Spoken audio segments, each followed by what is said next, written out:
Willkommen to Mostly TV. Yes, it's a bit later as expected, but here is the making of the r15 special into part 2. And if you didn't know what I'm speaking about, I mean this thing.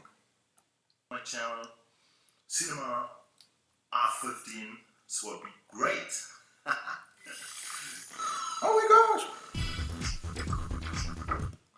Yes. So, and in the first part I show you how I prepare the environment, the room, and now we can go further and put myself in the scene and making our voxel version of myself and let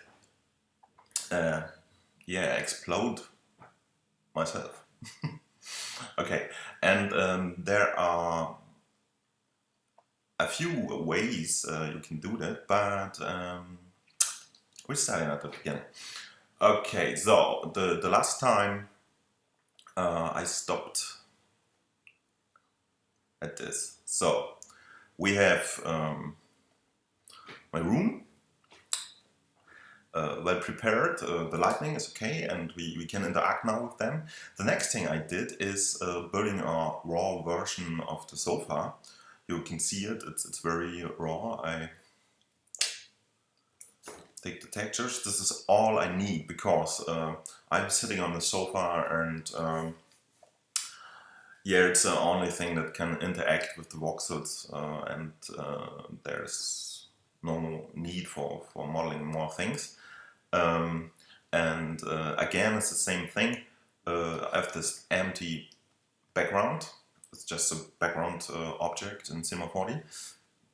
And again, like I showed in part 1 with the door, here's my dummy object. I show you from the side, you know. It's very raw, very basic, just to fulfill the needs, and the need are... oh yeah, I can show you what I mean. When I explode and voxels, some of the voxels maybe can jump on the sofa and interacting a bit with it, and yeah, that was my plan. Okay, I show you fast what I mean. It's just a normal emitter from the particle system of Cinema 4D. Then we take, oh no, can take a sphere, so a bit smaller one. Yes, show object, and normally the emitter will do this. Okay, maybe the sphere could be smaller. So, and then give the sphere a rigid body tag, but important here, add the tag to children, because I like that the children, the spheres, are getting the dynamic thing. And top level. Okay, now the emitter should emit spheres, and they bouncing on the sofa. Yeah. So, and now, okay, I didn't like to have this gray thing in the scene, so I give the sofa again the texture from the room, you know, the empty screen I saved last time. Go to frontal, and yeah, that's it now, and give them the compositing tag, and it's important to switch on the compositing background, yeah, so that the sofa hasn't any own sharing or something. So you see, it's fully integrated in the scene, but objects can interact with this. So this is what I need. So, and okay, the emitter is just an example. So the next thing is, you remembering original. I'm sitting there. This is funny. Okay, I make the sofa invisible. So, and now, what about me? So, and the easiest way is just taking out of the library from sculpting, I take this male base mesh, you know, this one, because yeah, he's a well prepared human shape and has some low amount of polygons, so you can manipulate this easy. And I did not do some fancy stuff. I just I show you. Okay, I just grabbed some. Oh, it's the wrong resolution. Some points. Yeah, maybe some more. So, and you can always give a selection of points a new center, and then you can of course turn around the center. So, and because I didn't need a proper 100% perfect model, this is enough for my case. Yeah. So this guy. It's okay. Oh, for example, when you didn't need to, you didn't like to make it rearrange the pixel every time, you can maybe choose a so-called soft selection, you know? Then whatever you select is with a range, and when I turn them now, yeah, it's a very big range in this case. You can lower the range, so, and now you see, oh, this cost. So, but it's a way to distort a part not so hard, you know, like this. Okay, so, and in my case, I put it in the front of the virtual camera, of course. Yeah, here's my scene. Oh, here's the couch. There's the light from the window, and this is what I did. So I show you from the side. So it's you see, I just did the part I need. It's just my half body. But yeah, because the camera is stiff in the scene, and I didn't see anything from my legs or something, so I didn't have to model them. So, and this is looks a bit strange because I took the head and yeah, stretch it in the front. But anyway, it fits. So, and that's what you have to do. And because I have this fingers closed, I remodeled the hands, and in the original the hands are a bit open with fingers, yeah.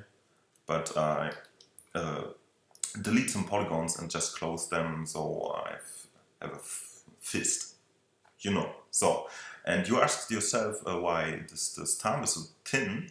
You will see this later. It's better for the voxel stuff. Okay, so, and this is a basic, yeah?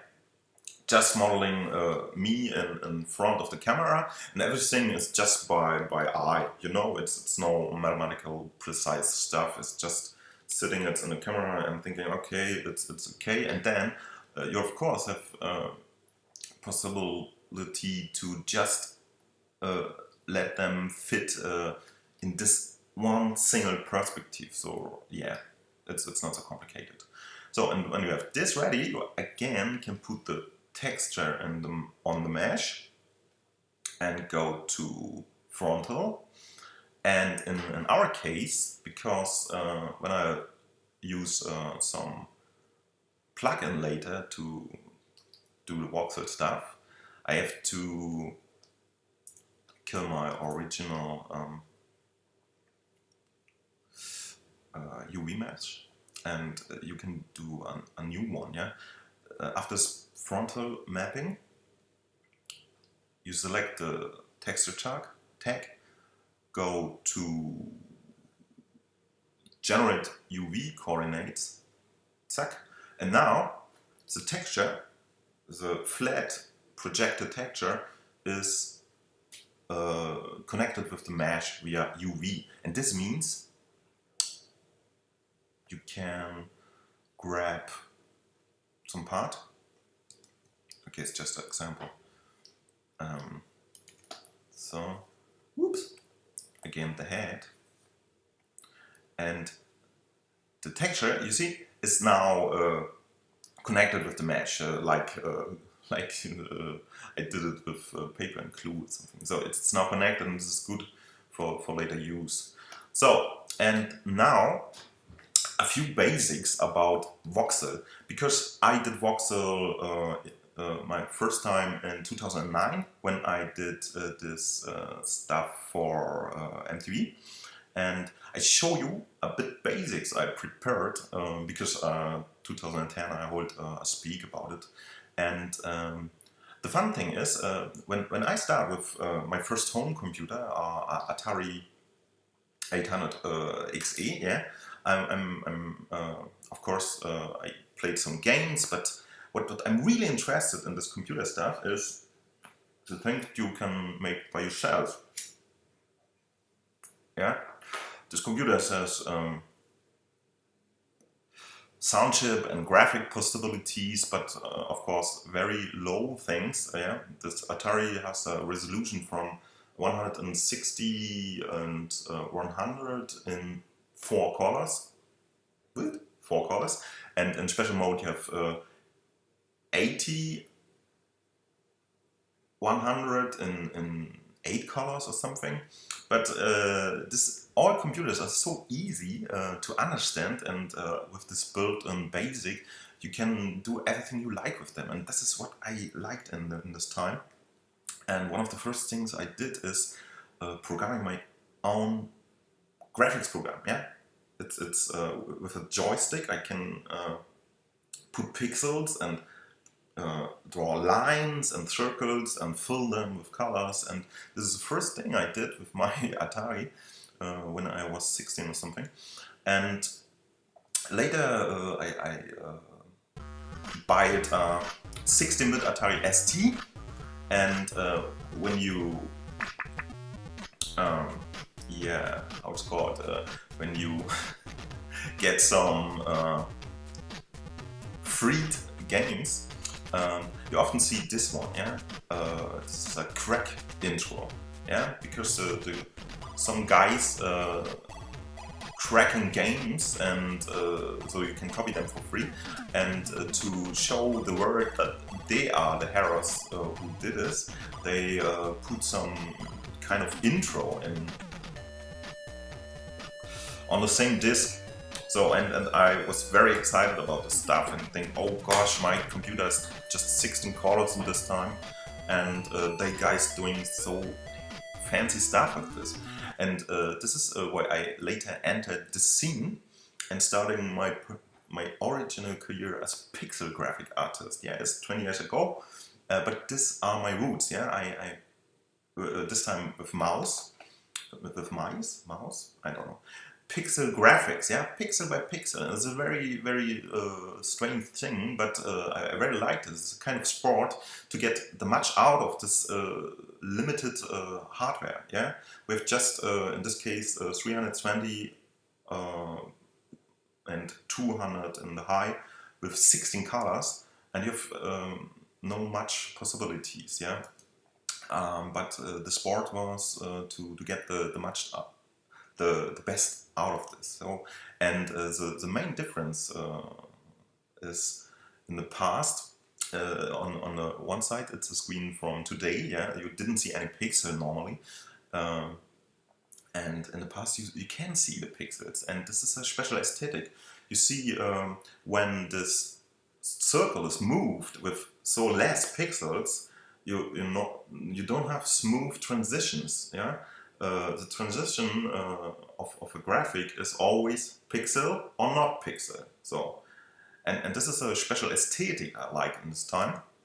And so later, when, of course, yeah, and in this time you have to deal with some anti-aliasing because the pixels are so thick, and we developed some technique to anti-aliase it via hand, yeah.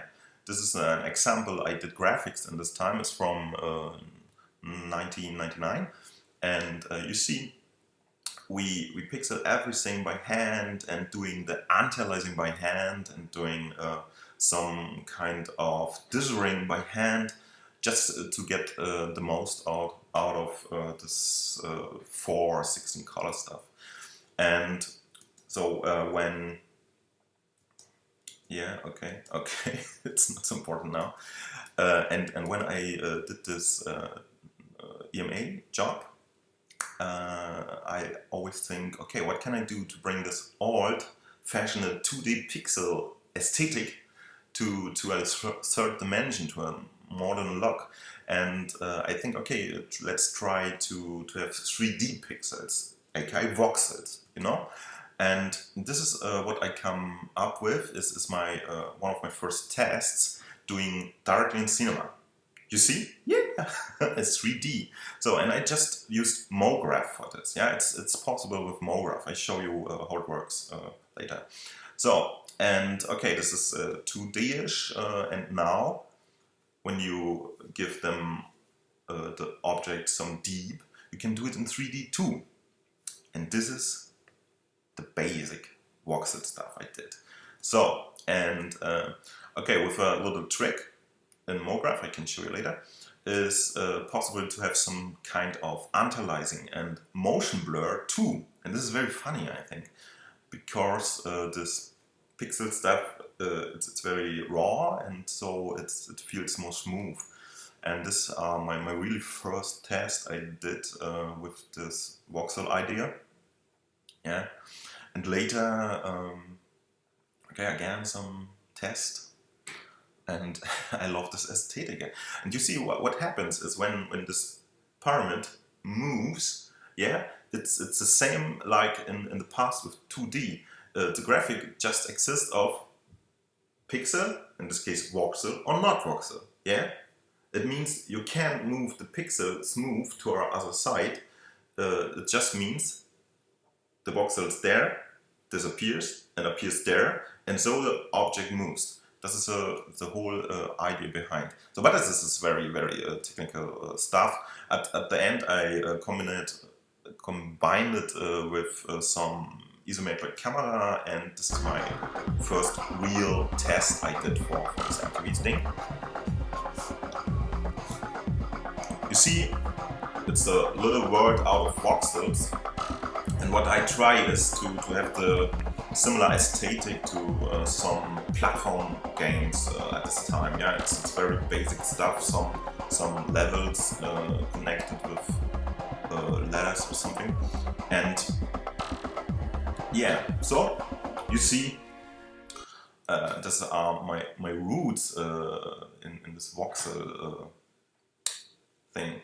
And by the way, I can show you what I tried last week or so, just for fun, because I'm interested how it looks when you make a more complex world with voxels. I just tested this as just a one-day thing, and I'm not happy with this now because I have to find out how I can, how it's called, I like it better. So, and this is just a first test, and I learned something from this and think, okay, this could be better. So, but the basic, when I did this and when I did the voxel myself are very, very similar. And so, now I show you how we can do voxels, plain voxels, just with cinema. No plugin and nothing. You need, of course, MoGraph and cubes. Yeah, cubes are very important. Shrink the size, give them to this cloner, and make a grid array. So, and in this case, to see how much pixels, voxels fitting in this space, it's important to switch on the render instances, because then everything is faster. So I give them one cube more. Okay, so and now you have this voxel grid, very important, and with a so-called volume effector, you can do something interesting. On now I can let interpret every 3D object just for the volume of it. So the volume effector needs an input for volume object. It could be any object, yeah? I choose this parameter. And now I say just make any thing in this volume visible. So this disappears, but when I go with in the grid, you see, if to make the original volume object hidden, yeah, the cubes appear in the volume of the parameter. So, and this is the basic trick I used, and you know, when I do the same with my mesh, whoop, okay, blah, blah, blah. Oh, this is funny, oh my gosh. So when I do the same with this mesh, yeah, give the volume effector this freak guy, hit him too, and moment, so this is the first thing you can do. Now we have this voxelized Motensen, but it's very, very raw, you see. Yeah? The next thing you can do is giving, of course, a tinier cube. Choose for this example the half, so, and you need, of course, double amount of cubes. So, and you see now it's more visible, and this is what I did at first. So, but one problem is in our case, these are just the cubes, and you need the original texture in this. But first let me prepare the same voxel thing for this one. So again, I need a cube with, okay, maybe 6 again. So, and the MoGraph, cloner, cubes in it, and making a grid. So, whee. And of course I need them on the position where I am. So, okay, and you see I can do a smaller one.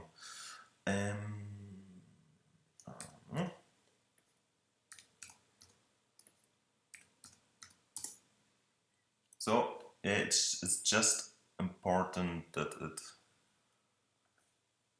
surrounds my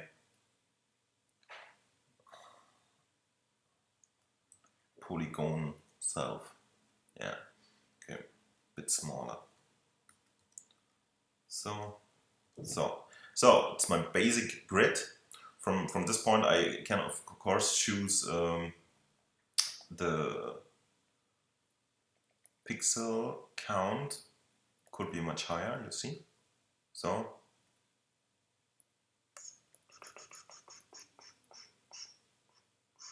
okay, hey, yes, that's own will. So, and the next step is again, and anytime you switch, you select your clone object and then select some effector. The effector is automatically connected with this cloner. So, okay, my mesh, zack, and here visible. Bye-bye. So now I hide the original mesh, and you see my 7 voxels, but very, very raw. Yeah. So that means I have to give them much more voxels. I choose again half the size of the voxels, and again double the amount. So okay, So you see, it's more or less okay now. For this example, it's okay. So, and what you can do now, it's again giving this texture on the cloner and switching to frontal mapping, and yeah, and again, no, it's enough. Now you can do a render test. So, and the problem is in this is you can do it all with just cinema. Oh, you have to cancel this too. You can do all this with cinema to this point. So now I have voxels, and the voxels have my texture, but it's not real voxel because every little cube has now a flat projected part of my texture. So it's not what I want. Because you know, when you have this Super Mario from Nintendo DS, his eye is just a black pixel and not a pixel with some graphics on it. So to be original, you have to find a different way. So this is okay, you can do it, but when you have 50 bucks left or so, you can buy Voxygen, and Voxygen makes some great job. You didn't need your self-made voxel thing. You just choose, Voxygen, and give the mesh to Voxygen. So, and Voxygen magically makes voxel out of this. So here is some parameters to give them a bit space, and here you just choose the size of your cubes, and Voxygen makes anything automatically.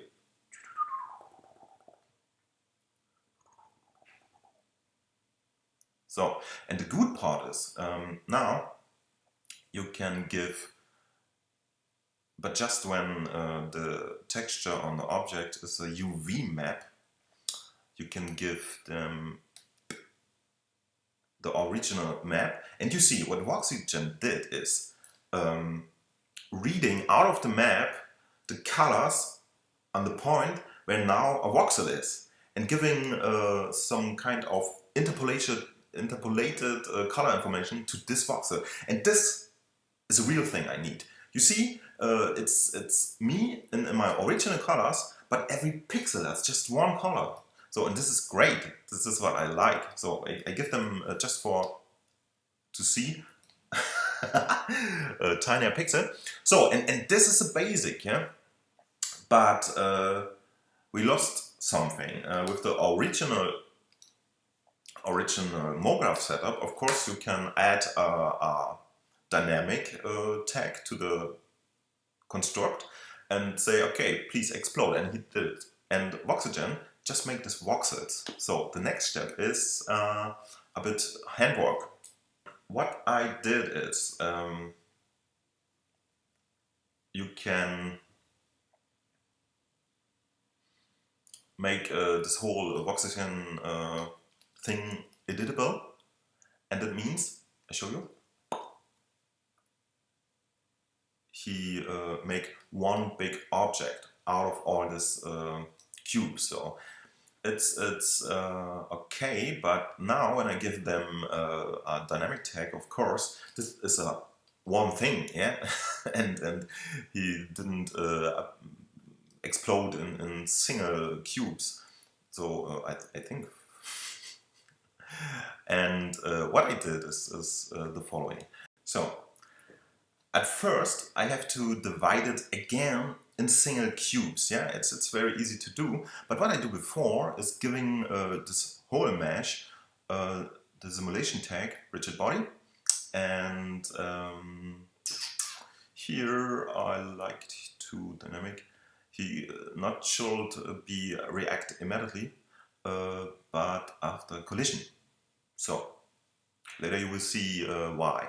So, and now it's very easy because there is a mini point called polygon groups to objects. Yeah, and the fun thing is a polygon group is some connected polygons, and in this case every cube has connected polygons, and the next cube has his own connected polygons. So I can just choose this, and now Cinema is preparing the scene, and you will see the result in some time. And in this time, I use the time to show you the website from the developer of Voxygen.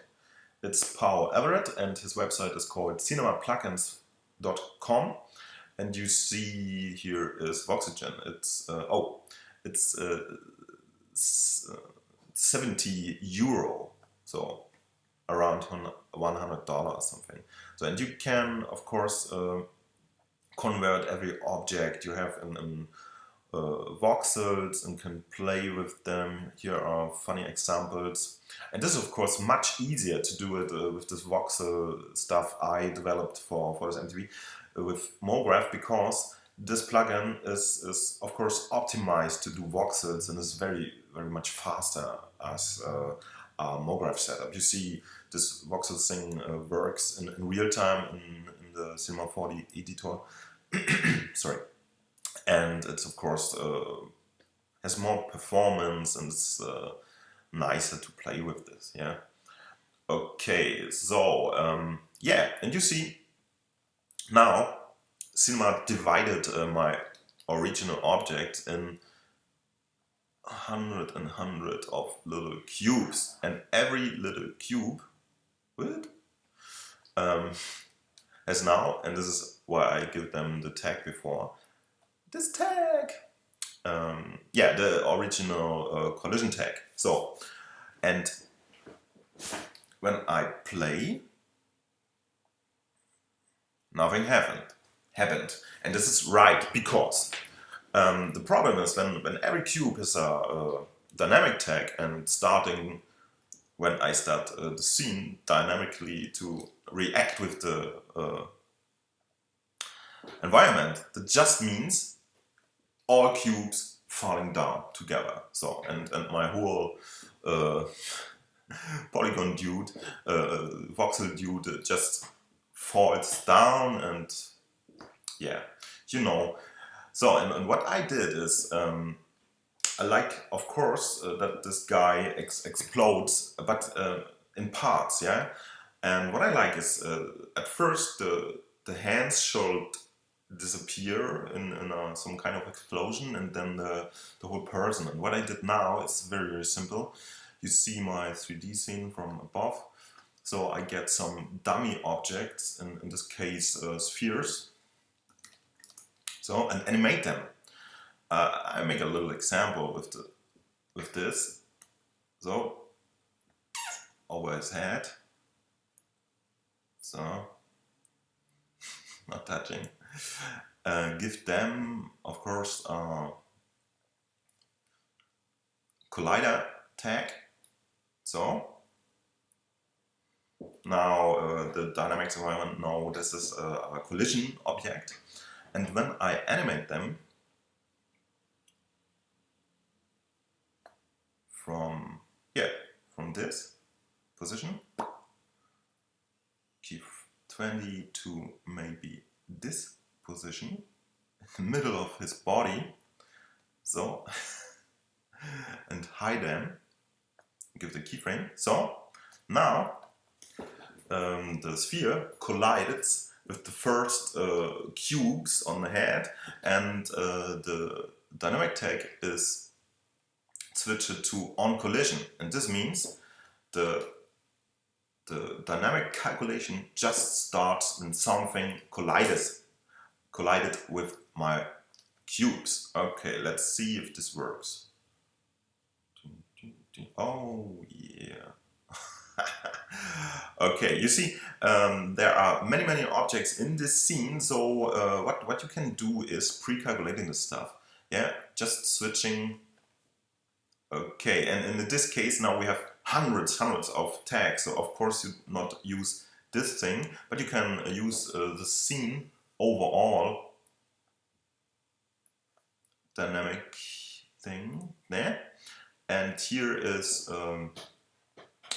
yeah, for maybe when you're interested, it's very very useful, because you can give the dynamic simulation on this part some parameters like the whole time scale.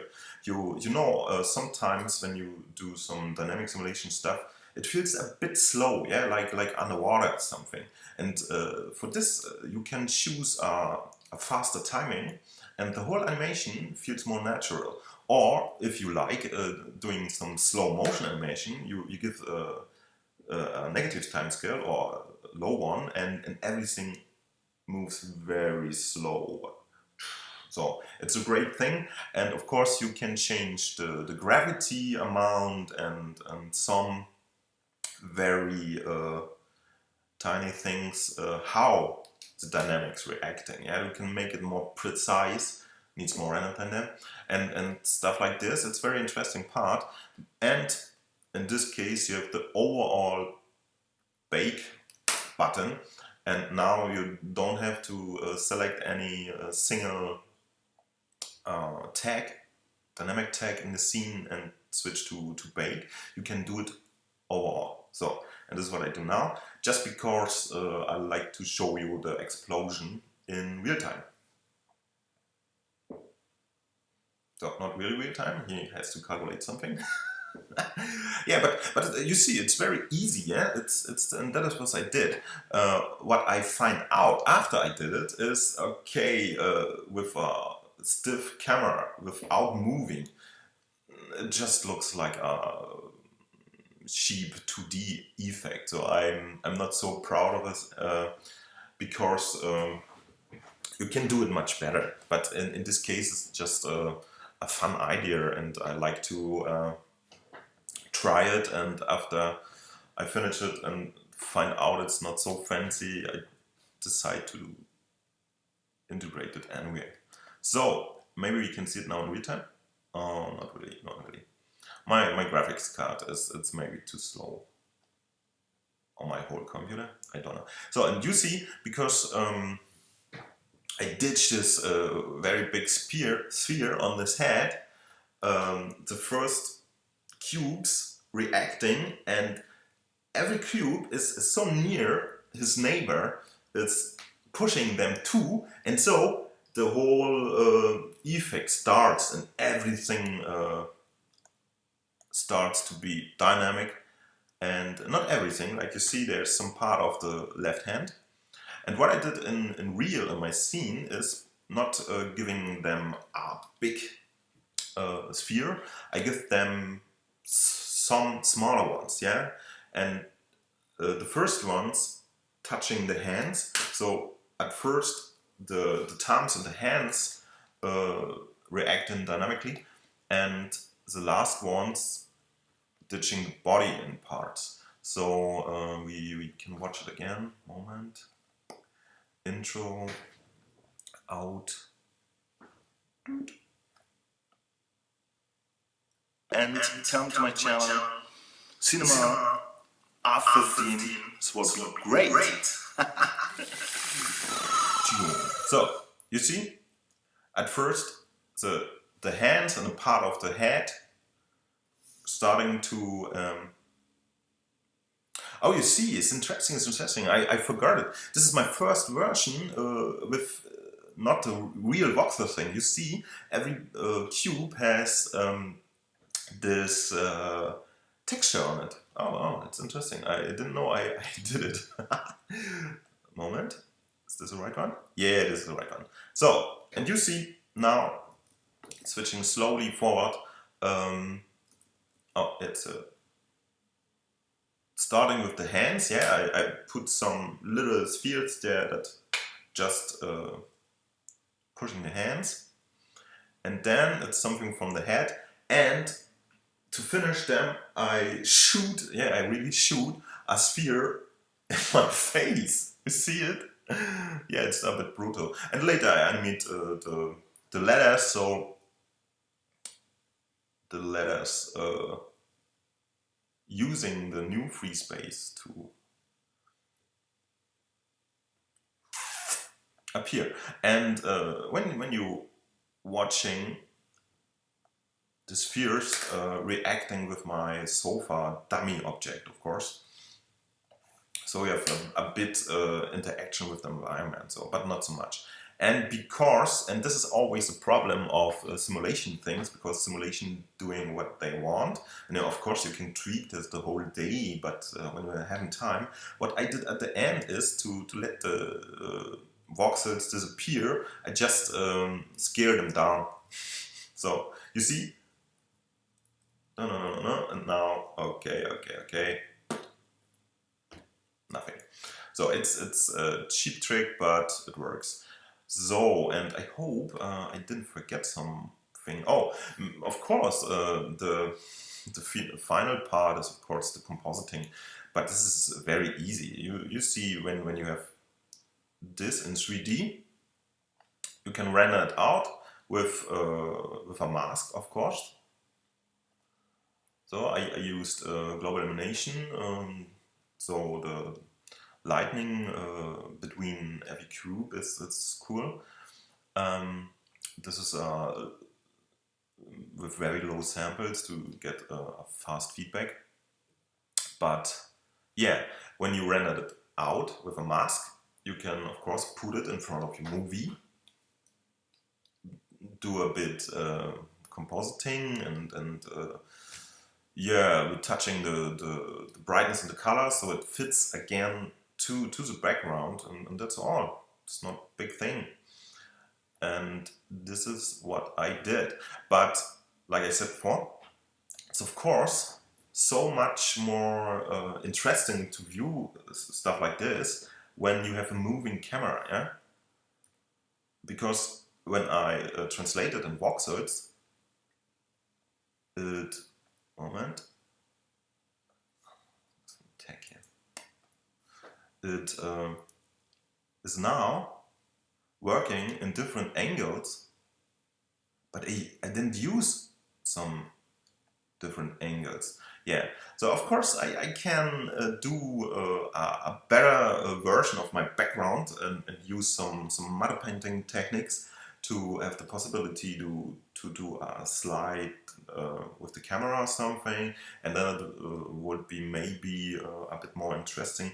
But yeah, it's just the intro for something, and it was not planned to do some big things, so I decide to let it on this stage. And yeah, it's just a little gag, and that's okay for us.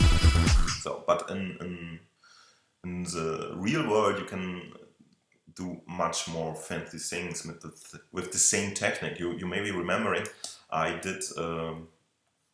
It's from 2007 or something. I did nearly the same thing with my friend Janosch, and it's funny that it works because it's just with a home video cam, and I going with this video cam and recording my friend Janosch, and then I say, hey, please stand up, and I managed to keep something like a camera move. You watch this example. So, but I did nearly the same, but without real voxelizing. In this case, it's just cubes that are random in the volume of Janosch, but not real voxels, you know. And this is before Cinema has some dynamics. It's again with a plugin. It's called Bullet Time or something from. Don't remember how this guy is called, Reno or something. Yeah, it's not so interesting because nowadays we have some dynamic stuff in Cinema 4D. And this was a very raw, very basic test, but very fun to do too. And yeah, and you see it works much better when the camera is in movement. Then you become the information as viewer. It's real 3D, and it's more impressive as the old one. Yeah, a few last words to this voxel thing. Maybe here is an example scene. It's very interesting because I have to choose this. Here you can see it's just an animated mice with proper texture, yeah, UV map texture, and when you switch on Voxygen, the same thing, yeah, you have this animated character, and Voxygen transfers the color information from the texture to every single cube, and this is great. So, and another example, maybe you know this bug from the beginning of this year I did. This is the raw version of the bug, and again, voxelise. So now I have a voxel version of this, and it's very great. You see, it's much more performant than the MoGraph solution, and it's just fun to play with, yeah. And you can change anytime with just a single mouse, a single click, the size of the voxels and something. And yeah, what I didn't show is this moment.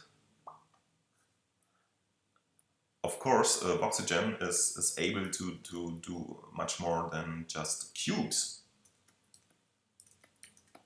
So this is cube thing, but you can choose nearly any object, like this platonic one, and give them to Voxygen. And now it's a platonic voxel version of the original sphere. So, and this is of course very powerful, and you can give this construct some MoGraph effectors too. It's very great. So you see, and it's a normal MoGraph effector with some random things. I give them some turbulence now, and the whole stuff reacts like a MoGraph construct. The only thing that didn't work is dynamic. So for this you have to switch to MoGraph again. So that is the way I do my voxel stuff this time. There are, of course, as always in 3D, many different ways to come to this effect. But I choose, of course, this is the easiest one for me. Beside this plugin from Tools 4D from Power Everett, there is another one from Remotion 4D. You know Remotion, it's moment. Again, Remotion did some very interesting Cinema 4D plugins too, and one of this is Supervoxel. And Supervoxel, it's interesting too. It makes different things than the one from Paul. But as I know, you didn't have this UV mapping transition to pixel color, to voxel color, but you can do some strange things with this too. And yeah, just to be complete, this is a second voxel plugin I know, but I have no special experience with it. But you can download a demo and playing by yourself. So, and this is MoStyle TV for now. This is was part 2 of the r15 special intro effect. And I hope you like it and learn something. And don't be shy when I forget something to explain. Please ask me in the comments. I like to do maybe a third part where I show all of the rest you still don't like to know. And yeah, I hope you have fun with this, and thank you for watching. This is Mo Tensen for MoStyle TV. See you again. Bye bye.